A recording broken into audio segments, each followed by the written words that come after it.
Hi black ticket YouTube channel நேயர்களுக்கு வணக்கம்.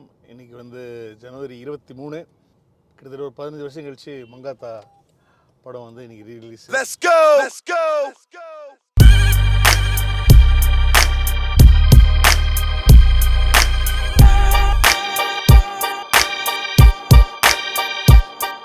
Sun பிக்சர்ஸ்க்கு முதல்ல என்னுடைய நன்றிகள் சொல்லிக்கிறேன். ரொம்ப நாளாக கேட்டுட்டு இருந்த ஒரு விஷயம் வந்து இன்றைக்கி நடந்திருக்கு. ஸோ பயங்கர எக்ஸைட்டடாக இருக்குது. ஆக்சுவலி நான் வந்து ஃபஸ்ட் ஷோ வந்து நான் பார்க்கல. ஆக்சுவலி வந்து மங்காத்தா ரிலீஸ் அன்றைக்கி ஃபேமிலியோடு நான் வந்து திருப்பதி போயிட்டேன்.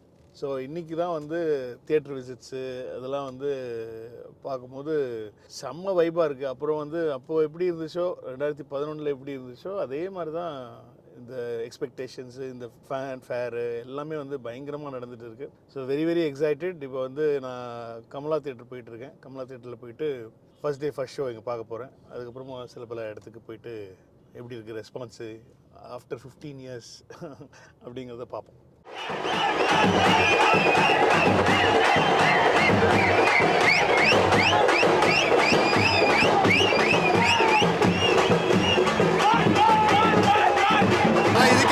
தமிழ்நாடே வெயிட் பண்ணிட்டு இருந்துச்சு.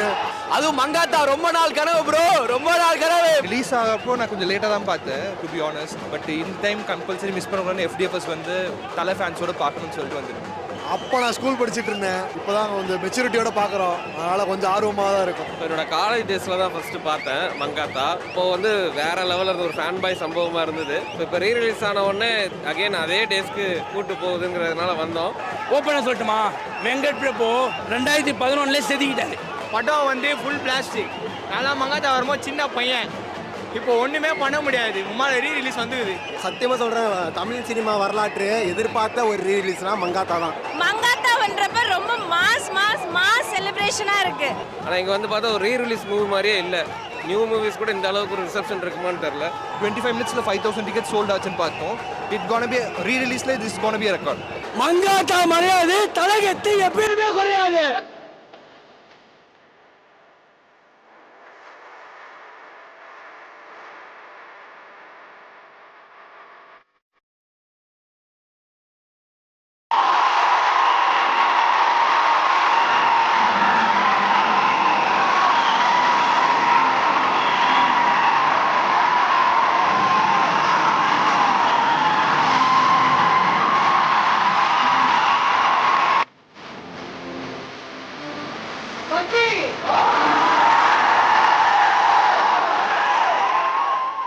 இப்போ தான் வந்து கமலாவில் பார்த்து முடித்தேன். செகண்ட் ஹாஃபோட கிளைமேக்ஸ் போர்ஷனில் வந்து இப்போ கிளம்பிட்டேன் நான். க்ரௌடு பயங்கரமாக என்ஜாய் பண்ணாங்க. எல்லாமே ஒன்ஸ் மோரில் போச்சு. செம்ம vibe, extraordinary reception and people going crazy. இந்த love towards Mankatha and love towards Thala தான் வந்து ஏகே தான் வந்து அப்படி பயங்கரமாக தெரிஞ்சுது. நிறைய ஃபஸ்ட் டைமர்ஸ் தியேட்டரில் மங்காத்தா பார்க்குறவங்கலாம் பார்க்கும்போது ரொம்ப சந்தோஷமாக இருந்துச்சு.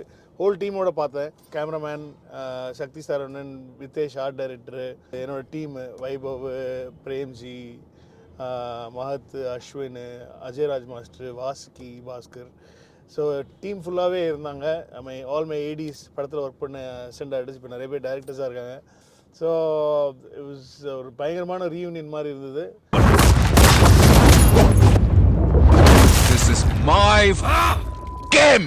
இதை எப்போ ஆரம்பிக்கணும் எப்போ முடிக்கணுங்கிறத நான் தான்டா சொல்லணும்.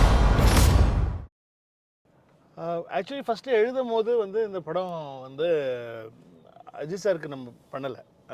ஃபஸ்ட்டு வந்து ஒரு ஆன்சாம்பிள் காஸ்ட் மாதிரி தான் வச்சு பண்ணேன். இதோட ஃபஸ்ட்டு இன்ஸ்பிரேஷனே எங்கேருந்து கிடச்சிதுன்னா ரிசர்வாயர் டாக்ஸ்லேருந்து தான் கிடச்சிது. சரி, அந்த மாதிரி ஒரு ஹைஸ்ட்டு ஆஃப்டர் ஹைஸ்ட் எஃபெக்ட்டு அந்த மாதிரி ஒரு படம் பண்ணலாம் அப்படின்ற. ஏன்னா நம்ம ஊரில் ரிசர்வாயர் டாக்ஸ் மாதிரி பண்ணோன்னா ரொம்ப ட்ரை ஆகிடும்.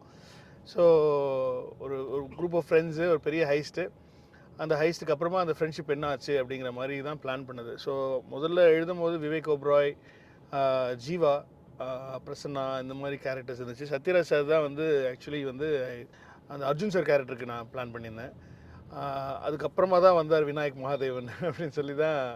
அப்புறம் அஜித் சார் வந்த உடனே டோட்டலாக I had to rework on the script கம்ப்ளீட்டாக வந்து. பிகாஸ் அது ஒரு பெரிய டேக், ஒரு பெரிய ரெஸ்பான்சிபிலிட்டி கூடவே வந்துச்சு. தலை 50 அப்படிங்கிற ஒரு ரெஸ்பான்சிபிலிட்டி. ஸோ அதுக்கான ஒரு ஒரு படமாக அதை பண்ணணும் அப்படின்னு சொல்லிட்டு